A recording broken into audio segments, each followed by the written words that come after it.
अब जरा एक और खबर आपको बताएंगे रहमत कलीम, क्योंकि खबर दिल्ली से है, क्योंकि इसका असर पूरे मुल्क के अंदर है।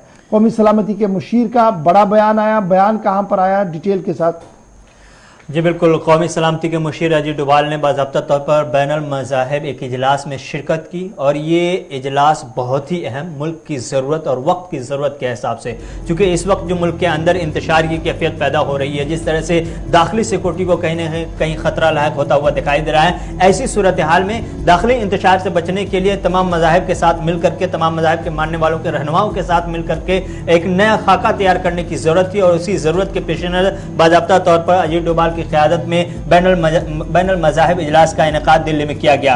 कौमी सलामती के मुशीर ने इस मौके से कहा कि कुछ अनासिर ऐसा माहौल बनाने की कोशिश कर रहे हैं जिससे मुल्क की तरक्की में रखना अंदाजी हो रही है। अजीत डोभाल ने कौमी दारुल हुकूमत में सूफी मौलवियों के साथ बैनुल मज़ाहिब इजलास में कहा कि ऐसे अनासिर मजहब और नजरिए के नाम पर तलखी और तसादुम पैदा कर रहे हैं। ये पूरे मुल्क को मुतासिर करने के साथ ही मुल्क के बाहर भी फैल रहा है। अजीत डोभाल ने कहा कि दुनिया में जद्दोजहद का माहौल पैदा हो रहा है। अगर हमें इस माहौल का मुकाबला करना है तो मुल्क की इत्तेहाद को एक साथ बनाए रखना जरूरी है और ताकतवर मुल्क की तरह आगे बढ़ना होगा। गुज़श्ता कुछ सालों से मुल्क जो तरक्की कर रहा है उसका जो फायदा होगा वो हर हिंदुस्तानी को होगा, और नुकसान भी होगा तो हर हिंदुस्तानी को होगा। गोया हम में से हर किसी को ये सोचना चाहिए, चाहे वो हिंदू हो, मुसलमान हो, सिख हो, ईसाई हो, हर किसी को ये सोचना चाहिए कि हम एक जहाज में सवार हैं। डूबेंगे तो सब डूबेंगे, तैर करके बाहर पार करेंगे, हमारा बेड़ा पार होगा तो सबों का बेड़ा पार होगा। इसलिए किसी एक को ये गलतफहमी न हो कि वो किसी दूसरे को दबा करके आगे निकल सकते हैं।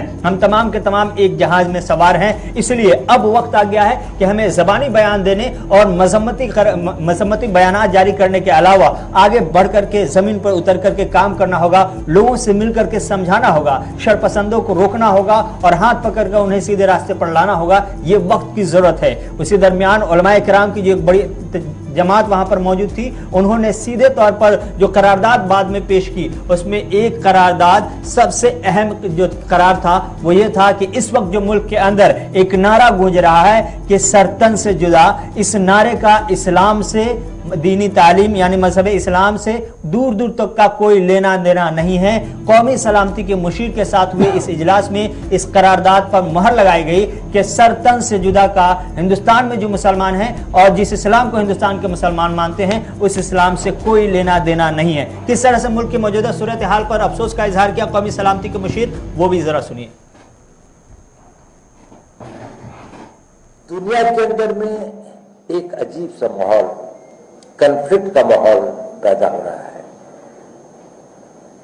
अगर हमें उस माहौल का मुकाबला करना है तो सबसे बड़ी जरूरत है कि हमें अपने देश के अंदर, अपने घर के अंदर, अपनी चीजों के लिए इस चीज को कि हम उसे महफूज रखें, हमारी एकता और एकजुटता जो है बरकरार रहे, हम एक सशक्त मुल्क की तरह आगे बढ़ें। पिछले चंद सालों में जिस तरह से और जिस रफ्तार से देश तरक्की कर रहा है, और इस रफ्तार से जो तरक्की है इसका जो लाभ होगा वो हर मजहब का, हर धर्म का, हर हिंदुस्तानी को उससे लाभ होगा, उससे फायदा होगा। लेकिन कई अनासिर, कई फोर्सेस इस तरह की भी एक नेगेटिविज्म का एक माहौल बनाने की कोशिश करते हैं जिससे देश की प्रगति में बाधा पड़ती है, रुकावटें पड़ती हैं।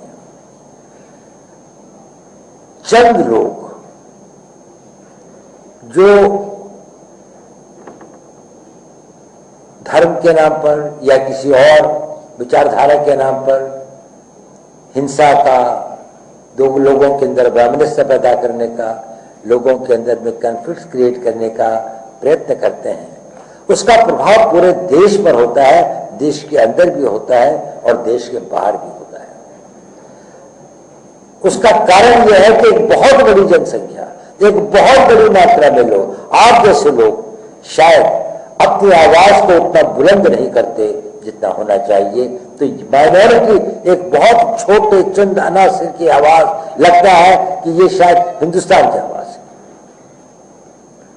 और अगर हमें इसका मुकाबला करना है तो जैसे कि शाहजादा नसीर साहब ने बिल्कुल दुरुस्त फरमाया कि हम लोगों को एक मूक स्पेक्टेटर की तरह, एक चुपचाप सहने वाले स्पेक्टेटर की तरह न होकर जमीन पर काम करना पड़ेगा, अपनी आवाज को बुलंद करना पड़ेगा, अपने आप को संगठित करना पड़ेगा और अपने अंदर अगर कुछ गलतफहमियां हैं तो उनको दूर करना पड़ेगा। अगर कुछ लोगों के बीच में कुछ गलतियां हैं तो उनको सुधारना पड़ेगा। हमें अपने पैगाम को घर घर ले जाना पड़ेगा, हर बच्चे को, हर बुजुर्ग को, हर खवातीन को। कौमी सलामती के मुशीर अजीत डोभाल बैन मज़हबी तकरीब से खिताब कर रहे थे, जिस दौरान कई अहम मामलात पर उन्होंने अपनी बात रखी है। सालाना कॉन्फ्रेंस होती है, हर साल इस तरीके की तकरीब होती है।